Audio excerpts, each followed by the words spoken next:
बूढ़ा आदमी, युवा पत्नी और चोर की कहानी। यदि आप मेरे चैनल में नए हो तो मेरे चैनल को सब्सक्राइब करें, शेयर करें और लाइक करें। धन्यवाद। सालों पहले एक गांव में सूरज नाम का किसान अपनी पत्नी के साथ रहता था। किसान बूढ़ा था लेकिन उसकी पत्नी जवान थी। इसी वजह से किसान की पत्नी दुखी रहती थी। वो हमेशा अपने ही जैसे जवान पुरुष से शादी करने की चाहत मन में रखती थी। महिला के मन की बात को एक चोर समझ गया। वो रोज महिला का पीछा करने लगा। एक दिन उसने किसान की पत्नी को ठगने के विचार से उसे एक झूठी कहानी सुनाई। चोर ने कहा, सालों पहले मेरी पत्नी मुझे छोड़कर चली गई थी।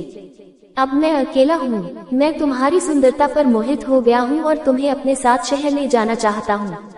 स्त्री यह सुनते ही खुश हो गई। वो फटाफट बोली, ठीक है, मैं तुम्हारे साथ चलूंगी, लेकिन मेरे पति के पास बहुत धन है। पहले मैं उसे ले आती हूँ। उन पैसों से हम जीवन भर आराम से रहेंगे। ये सुनकर चोर ने कहा कि ठीक है, तुम जाओ और लौटकर इसी जगह आना, मैं तुम्हारा इंतजार करूंगा। स्त्री घर पहुंची तो देखा कि पति गहरी नींद में था। महिला ने सारे जेवर और नकदी को पोटली में बांधा और चोर के पास चली गई। किसान की पत्नी को आते देखकर चोर के मन में हुआ, अब मैं बहुत जल्दी धनवान बनने वाला हूँ। बस अब इस महिला से पीछा छुड़ाने की तरकीब निकालनी होगी। तभी किसान की पत्नी चोर के पास पहुंची। उसके पहुंचते ही दोनों दूसरे शहर की ओर निकल गए। कुछ दूर चलने के बाद रास्ते में एक नदी मिली। नदी को देखते ही चोर को एक तरकीब सूझ गई। वो महिला से बोला, देखो नदी गहरी है, इसे मैं तुम्हें पार करवाऊंगा, लेकिन पहले मैं ये पोटली नदी के उस पार रखूंगा, फिर तुम्हें साथ ले जाऊंगा।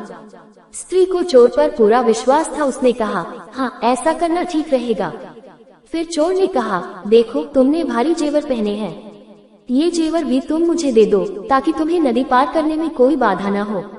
ये सुनते ही किसान की पत्नी ने अपने सारे जेवर चोर को दे दिए। पोटली में बंधा धन और महिला के जेवर लेकर चोर नदी के पार चला गया। महिला उसके लौटने का इंतजार करती रही, लेकिन वो फिर कभी लौट कर नहीं आया।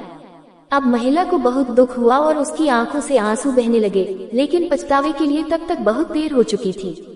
उसका सारा पैसा और जेवर लेकर चोर जा चुका था। कहानी की सीख, धोखेबाजी का फल हमेशा बुरा ही होता है। व्यक्ति जैसा बोता है वैसा ही काटता है। इसलिए कहा जाता है कि हमेशा हर रिश्ते में ईमानदारी दिखानी चाहिए। पूरी कहानी सुनने के लिए धन्यवाद।